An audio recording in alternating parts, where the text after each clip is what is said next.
So we shall continue in unit 2 from state space, assuming that you already have studied about block diagram representation of systems and then their reduction, and then we saw there the Mason's gain formula, which required the idea or the knowledge of the signal flow graphs. So assuming that you all are aware and have studied all these in unit 2, and now we move forward talking about the state space, which comes after the Mason's gain formula.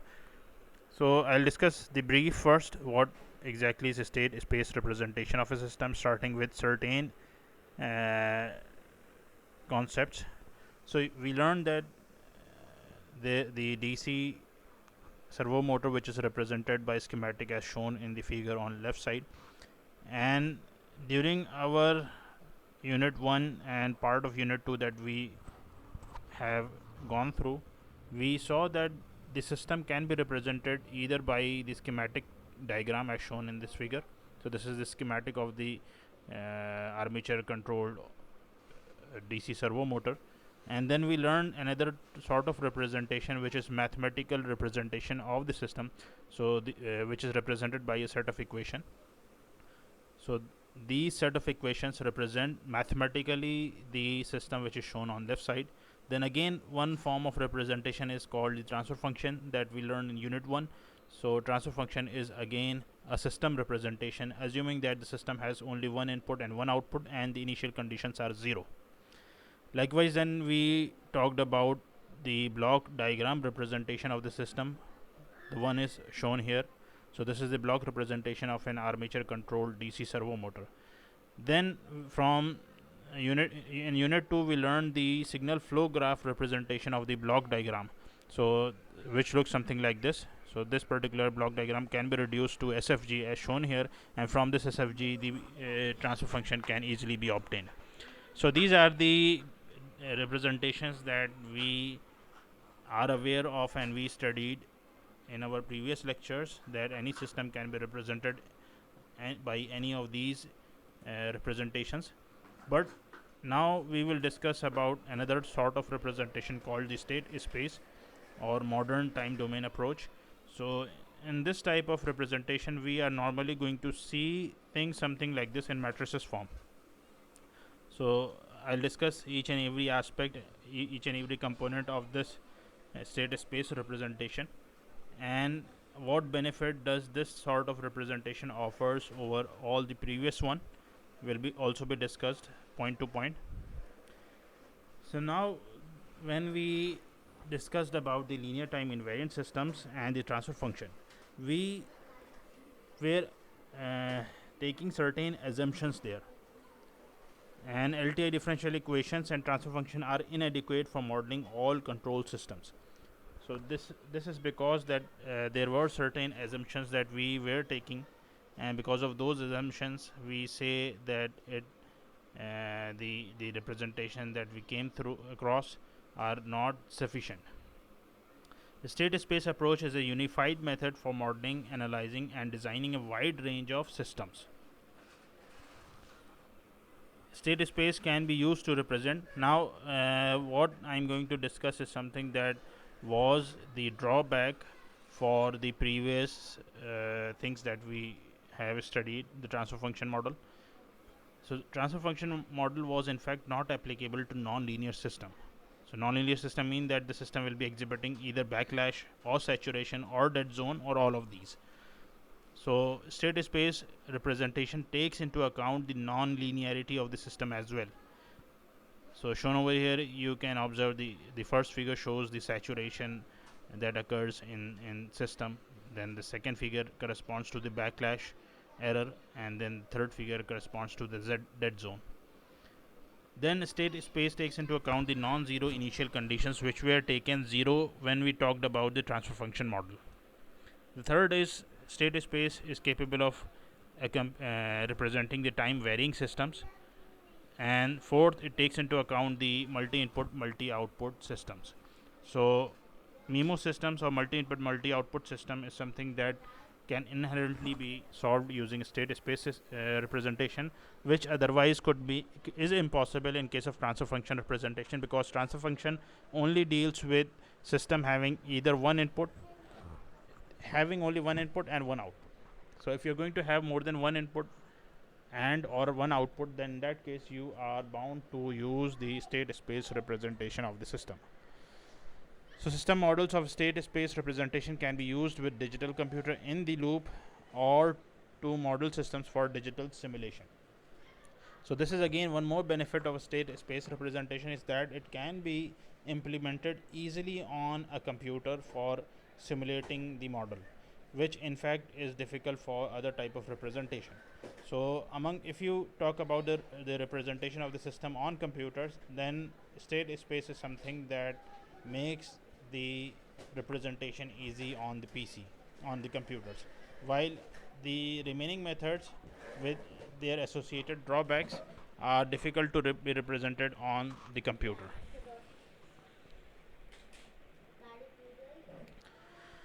And of course there are certain disadvantages that are associated with the state space representation, is that compared to the classical approach. So classical approach, by classical approach I mean the transfer function model or other methods that we learned. In a state space representation, several calculations are to be performed before the physical interpretation of the model is apparent. So this method, the state space representation, in fact is a slightly complicated approach compared to the previously studied approaches, and you will have to in fact identify certain parameters, then go through the equations that are linked to the system, then you will have to come up with the representation. So things are slightly complicated than the transfer function model, where finding transfer function model was very easy. तो transfer function किसी भी system का निकालना आसान होता है, लेकिन state space representation निकालने के लिए आपको जो है बहुत सारे कैलकुलेशन करने पड़ेंगे, और वो उस चीज़ को हम लोग डिस्कस करेंगे कैसे. तो ये एक ड्रॉबैक है. लेकिन एक बार आपने किसी सिस्टम का स्टेट स्पेस मॉडल निकाल लिया तो उसके बाद उसका रिप्रेजेंटेशन कंप्यूटर में बहुत आसान हो जाता है.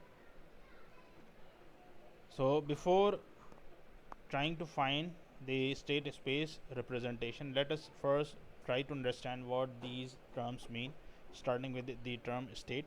So state of a dynamic system is the smallest set of variables which are called as state variables, such that the knowledge of these variables at t equal to t naught.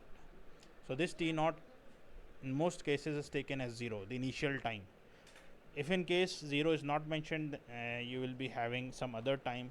So initial time is the time when you assume that your system has started operating, or it is the switching time. So if you have the knowledge of the variables, in fact the variables are from within the system. So smallest set of variables, such that the knowledge of these variables at initial time t naught or 0, together with the knowledge of the input for t greater than or equal to t naught, completely determines the unique behavior of the system for any time t greater than t naught. So this amount of information is generally a set of variables which are the values from inside the system that can change over time. So what state variables are these are the variables or information from within the system, such that the knowledge of these variables, the minimum amount of them, the knowledge of these variables along with the input that is provided to the system for t greater than or equal to t naught, will be capable of determining the behavior of the system or the output of the system. So if the output of the system can be known or determined using these two information, then these smallest set of variables qualify as state variables. For example, if we talk about the RLC circuit, so we will be having an input Vi, the output V naught. Then there will be certain variables within the system which will qualify as a state variable. So the information from within the system which qualify as state variable is that they are linked or associated with the components which are capable of storing energy. तो इन circuit में या system में आपको सबसे पहली चीज़ state variable निकालने के लिए ये आइडेंटिफाई करना होगा कि कौन से एनर्जी स्टोरिंग एलिमेंट्स हैं। जैसे कि इस सर्किट की अगर बात करें तो इसमें आपके पास आर जो है register, this is energy dissipator, L is the L is capable, L and C both are capable of storing energy, and thus the variables that are linked to inductor and capacitor can qualify as state variables. So if the initial inductor current is IL T naught, yani if suppose that before switching on the circuit at t equal to 0, switch on करने से पहले अगर हम ये मान लें कि inductor में करंट IL है, तो इस पर्टिकुलर सर्किट में क्योंकि इंडक्टर करंट के लिए कोई पाथ नहीं है अगर स्विच ओपन है, तो कोई और सर्किट की बात करें जहाँ पे आपको इंडक्टर को कोई पाथ मिल रहा है despite that the switch is open, तो उस सर्किट में अगर इनिशियल करंट IL है इंडक्टर में और इनिशियल कैपेसिटर वोल्टेज VC है, यानी voltage across capacitor switching on से पहले जो उसके प्लेट के अक्रॉस कैपेसिटर वोल्टेज आ रहा है वो VC T नॉट है। तो ये दो वेरिएबल्स हैं जो कि एनर्जी स्टोरिंग एलिमेंट L और C के अक्रॉस या थ्रू एग्जिस्ट करते हैं। सो दे कैन क्वालिफाई और they can be taken as state variable. इन दोनों वेरिएबल्स को हम स्टेट वेरिएबल ले सकते हैं क्योंकि ये दोनों वेरिएबल्स चेंज करेंगे टाइम के साथ में जैसे हम इनपुट अप्लाई करते हैं। तो जैसे ही आप स्विचिंग करेंगे तो इंडक्टर करंट भी चेंज हो जाएगा और वोल्टेज भी चेंज हो जाएगा।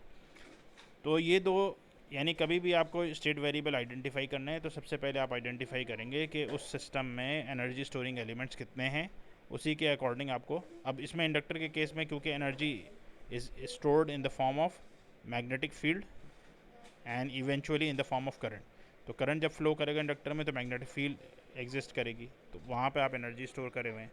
तो इसका मतलब ये होगा कि इंडक्टर करंट जो है वो क्वालिफाई करता है स्टेट वेरिएबल के। इसी तरीके से कैपेसिटर प्लेट के अक्रॉस इलेक्ट्रिक फील्ड एग्जिस्ट करती है that eventually appears in the form of voltage across the plates of the capacitor. So voltage capacitor voltage जो है that can qualify as the variable, state variable. So when an input is applied or the switch is closed, these state variables will change and hence the state of the network at time t will be ILT and VCT. तो जैसे ही आप switching on करेंगे after time t, तो state variable value change हो जाएंगे। ILT not जो initial inductor current है वो अब ILT हो जाएगा और initial capacitor voltage VCT not VCT हो जाएगा after time t. In general, the state of a system is represented by an equation known as state equation.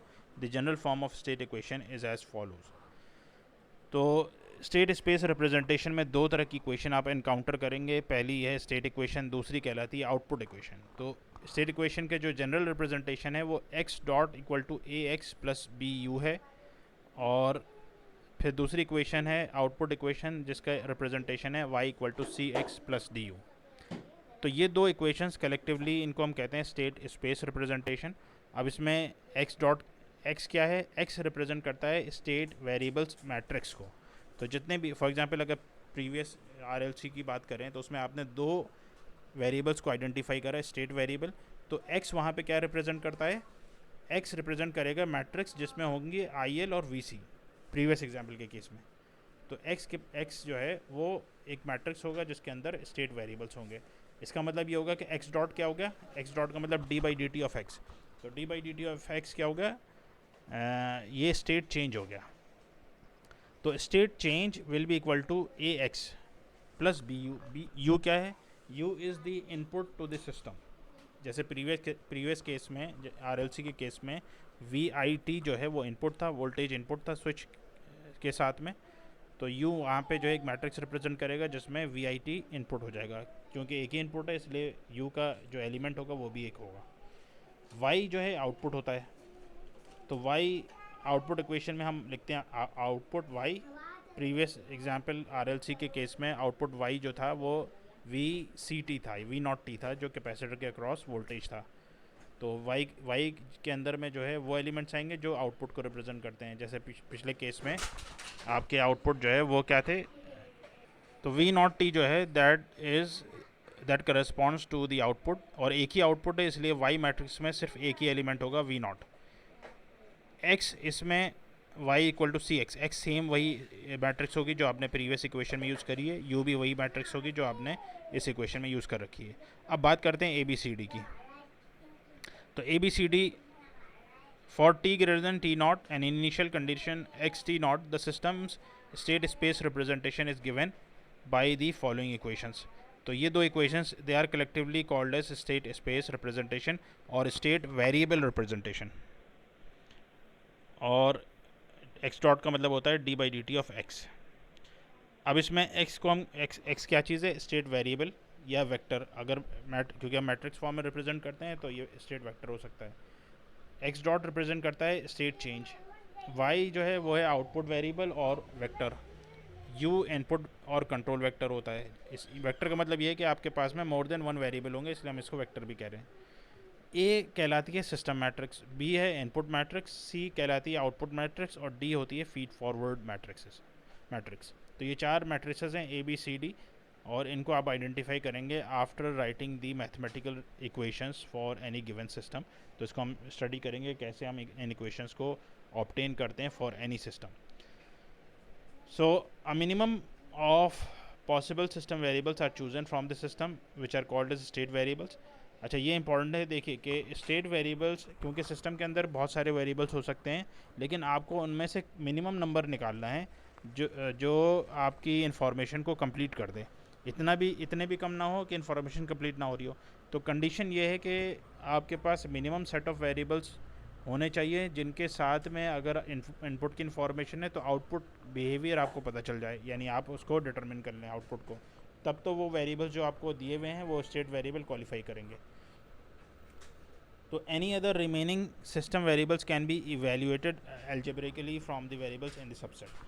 तो एक बार आपने स्टेट वेरिएबल्स को आइडेंटिफाई कर लिया तो इसके सर्किट में जितने भी वेरिएबल्स इनके अलावा होंगे वो सब एक रिलेशन शो करेंगे स्टेट वेरिएबल के साथ में, एक लीनियर रिलेशन शो करेंगे। और जितने भी स्टेट वेरिएबल्स होंगे उनमें आपस में कोई लीनियर रिलेशन नहीं होगा, जो रिलेशन होगा that will be non linear. लेकिन स्टेट वेरिएबल के अलावा जितने वेरिएबल बचते हैं सिस्टम में वो ज़रूर ब-ज़रूर जो है लीनियर रिलेशन शो करेंगे स्टेट वेरिएबल्स के साथ में। For an nth order system, we write n simultaneous first order differential equations in terms of the state variables. तो अगर आपके पास में कोई nth order system है तो उसमें आप first order differential equation लिख सकते हैं n numbers की। We call these system of simultaneous differential equations as state equations. If the initial condition of all state variables at t naught are known and system input for t greater than equal to t naught is known, the simultaneous differential equation for these state variables for t greater than equal to T naught can be solve. तो ये चीज़ है state variables में। अगर आपके पास, अच्छा ये एक चीज़ है जो बताना भूल गया पिछले स्लाइड में, कि ट्रांसफर फंक्शन मॉडल में आप इनिशियल कंडीशन को ज़ीरो लेते हैं, लेकिन जैसे हमने पिछले केस में देखा आरएलसी में, हमने वहाँ पे इनिशियल कंडीशन एज्यूम कर रखी थी in the form of inductor current I L T naught और capacitor voltage V C T naught. The equation representing output variable in terms of the linear combination of state variables and the system's input for t greater than equal to t naught is called the output equation. तो output equation में हमारे पास में क्या चीज़ मिलती है, जो output variable होगा y और फिर linear combination होगा state variables के साथ में, जो हमने अभी output equation में देखा y is equal to cx plus du and the system's input for t। तो ये equation होती है output variable की। इनिशियल कंडीशन जो स्टेट वेरिएबल स्टेट इक्वेशन उसमें क्या होता है कि स्टेट चेंज को हम रिप्रेजेंट करते हैं in terms of state variables, यानी x dot equal to A X और प्लस उसके आगे आता है बी यू। तो ये सिस्टम इनपुट u करस्पॉन्ड करता है। This representation of system in the form of state equation and output equation is called a state space representation. वही वाली बात आ गई। Now a question arises that how many state variables to choose. तो अगर आपके पास सिस्टम दिया हुआ है तो उसमें से कितने स्टेट वेरिएबल्स को हम चूज़ करेंगे। वापस आ जाइए पिछली स्लाइड में। अब यहाँ पे एक चीज़ डिस्कस करी थी for N nth order system. तो सिस्टम का ऑर्डर हम लोग इसको डिटेल में स्टडी करेंगे आगे, लेकिन अभी फ़िलहाल मैं बता दूँ कि किसी भी सिस्टम को ऑर्डर को आइडेंटिफाई करने का सबसे यानी आसान मेथड, ये सिंपल मेथड है उसके, उस सिस्टम में ये आइडेंटिफाई कर लीजिए कितने एनर्जी स्टोरिंग एलिमेंट्स हैं। जैसे आरएलसी सर्किट में 2 एनर्जी स्टोरिंग एलिमेंट थे तो उस सिस्टम का ऑर्डर 2 हो गया। तो किस nth ऑर्डर सिस्टम का मतलब ये होगा कि इस सिस्टम में n number of energy storing elements होंगे। तो how many state variables to choose? So the choice of state variables for a given system is not unique. For example, in capacitor, charge deposited is given as Q equal to CV. ये एक relation है जो capacitor voltage और charge के बीच में exist करता है. So therefore Q can be taken as a state variable in place of VT. अब देखिए, अब हमने प्रीवियस एग्जाम्पल में ये देखा था कि हम स्टेट वेरिएबल VC को ले रहे थे, यानी वोल्टेज अक्रॉस कैपेसिटर को. तो इसका मतलब ये है कि अगर हमें ये पता है कि एक लीनियर रिलेशन एग्जिस्ट करता है चार्ज और वोल्टेज के बीच में as Q equal to CV. तो इसका मतलब ये है कि वोल्टेज की जगह पे, यानी हम वोल्टेज को ना लेके Q को ले सकते हैं एज ए स्टेट वेरिएबल. ठीक है. कंडीशन लेकिन ये होगी कि आप जो भी स्टेट वेरिएबल चूज़ करेंगे तो जो दूसरा स्टेट वेरिएबल होगा, किसी भी दो स्टेट वेरिएबल के बीच में कोई लीनियर रिलेशन एग्जिस्ट नहीं करनी चाहिए. इसका मतलब ये हुआ कि अगर आपने V चूज़ कर लिया तो Q नहीं ले सकते, अगर Q चूज़ कर लिया तो V नहीं ले सकते, क्योंकि इनके बीच में लीनियर रिलेशन एग्जिस्ट करती है. तो इसीलिए चॉइस भी यूनिक, यानी the choice of state variable is not unique. इसका मतलब ये है कि हो सकता है कोई आप में से V को प्रेफर करे स्टेट वेरिएबल चूज़ करने के लिए और कोई और प्रेफर करेगा चार्ज Q को. इसलिए यूनिक नहीं होती state variables. The requirement in choosing the state variables that they B linearly independent. तो ये एक इंपॉर्टेंट पॉइंट है कि आपके पास में जो भी स्टेट वेरिएबल्स जितने भी आप आइडेंटिफाई कर रहे हैं, 2 कर रहे हैं, 3 कर रहे हैं, 4 कर रहे हैं या 5 कर रहे हैं सिस्टम में से, उन सारे के सारे स्टेट वेरिएबल्स में आपस में लीनियर डिपेंडेंसी नहीं होनी चाहिए. वो सारे लीनियरली इंडिपेंडेंट हो गए. And that A minimum number of them be chosen. तो ये भी एक कंडीशन है कि आप स्टेट वेरिएबल जब चूज़ करेंगे तो उनमें से जो मिनिमम नंबर होगी वही आप क्वालिफाई करेगी स्टेट वेरिएबल सेट के लिए. The minimum number of state variables to select depends on the order of differential equation describing this system. तो जो ऑर्डर होगी डिफरेंशियल इक्वेशन सिस्टम की, वही आपके नंबर ऑफ स्टेट वेरिएबल्स को देगा, या जितने number of energy storing elements आपके पास सिस्टम में होंगे उतने ही आपके स्टेट वेरिएबल्स होंगे. One way to determine the number of state variables to look for the number of independent energy storing elements in the system. तो ये चीज़ अभी बताई थी. The number of these energy storing element is equal to the order of differential equation and the number of state variables. All the identified state variables must be linearly independent. That is, no state variable can be written or as a linear combination of the other state variable. ये चीज़ मैं discuss कर चुका हूँ. तो linearly independent होने चाहिए हर हाल में सारे state variables. अब यहाँ पे एक एग्जांपल है जिसमें हमने एक करंट सोर्स I शो कर रखा है, कैपेसिटर C1 है, R1 है, L C2 R2 है, V0 आउटपुट है, IT इनपुट हो गया, V0 आउटपुट हो गया. इसमें number of energy storing elements 3 है इन the form of capacitor C1 and C2, और थर्ड है इंडक्टर L. तो 3 एनर्जी स्टोरिंग एलिमेंट्स हमने आइडेंटिफाई कर लिए. इसका मतलब ये होगा कि इसमें जो स्टेट वेरिएबल्स होंगे वो 3 होंगे. तो सबसे पहले आप करंट को मार्क कर लीजिए. अगर I करंट है सोर्स का, I1 करंट है that flows through C1, I2 R1 के थ्रू फ्लो कर रहा है, IL इंडक्टर करंट हो गया, I3 C2 के थ्रू है, I4 R2 के थ्रू फ्लो कर रहा है. तो सबसे पहले आप चूज़ कर लीजिए स्टेट वेरिएबल. स्टेट वेरिएबल मिलेंगे एनर्जी स्टोरिंग एलिमेंट से C1, L और C2 से. और C1 में मैंने बताया कि एनर्जी किस फॉर्म में स्टोर हो रही है, वोल्टेज के फॉर्म में, तो VC1 जो है एक स्टेट वेरिएबल हो जाएगा. इंडक्टर में एनर्जी स्टोर हो रही है इन द फॉर्म ऑफ करंट, तो IL एक दूसरा स्टेट वेरिएबल हो जाएगा. और C2 में तीसरा स्टेट वेरिएबल VC2 हो जाएगा. तो VC1, IL एंड VC2 ये 3 स्टेट वेरिएबल्स हैं जो कि सिस्टम में आपने एनर्जी स्टोरिंग एलिमेंट्स को आइडेंटिफाई करने के बाद निकाले. फिर अगर इसमें KCL अप्लाई करेंगे, now if you apply KCL eight node A,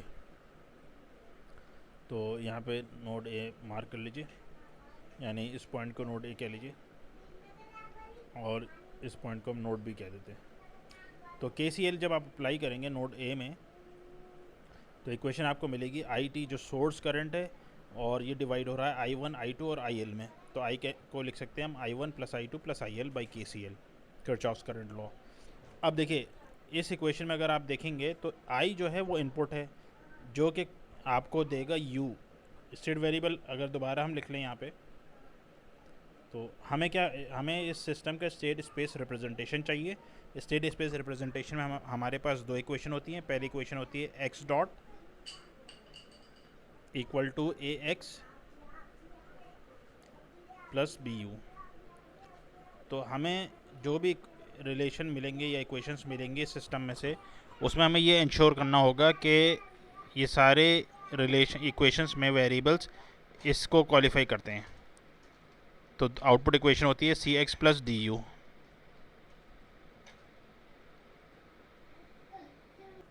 तो स्टेट स्पेस रिप्रेजेंटेशन के लिए हमारे पास जो क्राइटेरिया वो ये है कि हम किसी भी तरीके से इन दो इक्वेशंस को फॉर्म कर लें फ्रॉम द सिस्टम, जिसमें x जो है वो स्टेट वेरिएबल मैट्रिक्स है, u जो है वो इनपुट मैट्रिक्स है, और x डॉट स्टेट चेंज है, y आउटपुट है। तो अब इस इक्वेशन में अगर हम देखें तो i जो है वो इनपुट है, तो i करस्पॉन्ड करेगा u को, तो हम इसको एलिमिनेट नहीं करेंगे। i1 क्या है? i1 जो है वो करंट थ्रू कैपेसिटर C1 है, और ये स्टेट वेरिएबल नहीं है। i2 क्या है? ये करंट थ्रू R1 है, ये भी स्टेट वेरिएबल नहीं है। और IL जो है ये स्टेट वेरिएबल है, ये हमने यहाँ पे आइडेंटिफाई कर रखा है। तो अब हमारा टास्क जो होगा वो ये है कि I और IL के अलावा जितने भी वेरिएबल्स हैं, क्योंकि ये स्टेट वेरिएबल भी नहीं है, ना ही ये इनपुट है, ना ही ये आउटपुट है, तो इनको हम चेंज करेंगे किसी एक ऐसे वेरिएबल में जो इन इक्वेशंस में लाई करता हो। तो I1 जो है वो क्या है? Current through capacitor C1। अब हमें रिलेशन मालूम है कि I कैपेसिटर करंट और कैपेसिटर वोल्टेज में जो रिलेशन होता है वो होता है I equal to C D V by D T. तो हम I1 की जगह लिख सकते हैं C1 D V C1 by D T, और I2 की जगह लिख सकते हैं, अब VC1 जो है वो क्योंकि स्टेट वेरिएबल है तो I1 की जगह इसलिए हम लिख रहे हैं C1 D V C1 by D T, और I2 की जगह क्योंकि I2 देखिए I2 क्या है? I2 is the current that flows through resistor R1। R1 जो है ये पैरेलल में कनेक्टेड है C1 से।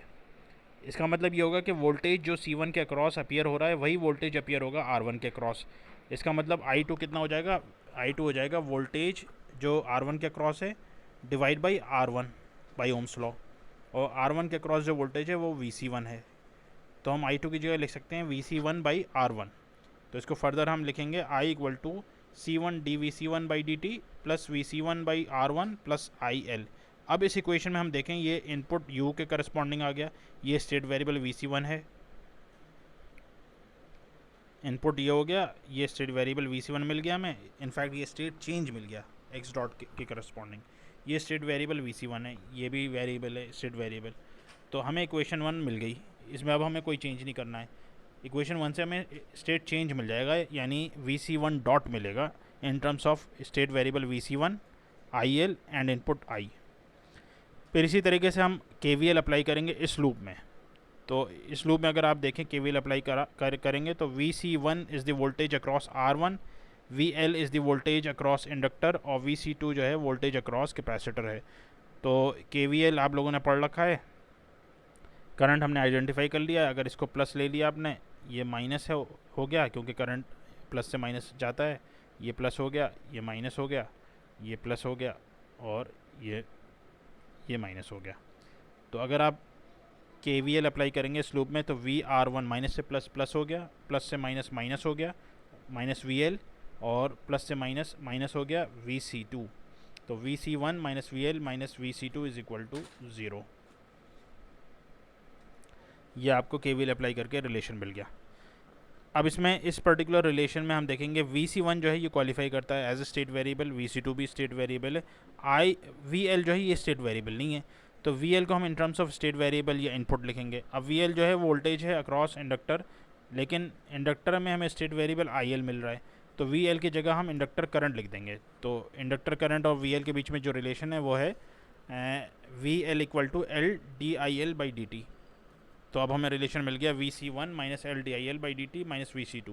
तो अब इस इक्वेशन में हमारे पास तीनों स्टेट वेरिएबल फॉर्म हैं, जिसमें IL डॉट जो है ये स्टेट चेंज हो गया। फिर इसी तरीके से हम KCL अप्लाई करेंगे नोड B में, ये नोड B हमने एज्यूम किया था, तो IL डिवाइड हो रहा है I3 और I4 में, तो इस रिलेशन को हम लिख सकते हैं। फिर इसी को हम और फर्दर सिंप्लीफाई करेंगे इन terms of either state variables और इनपुट, तो रिलेशन 3 मिल गई।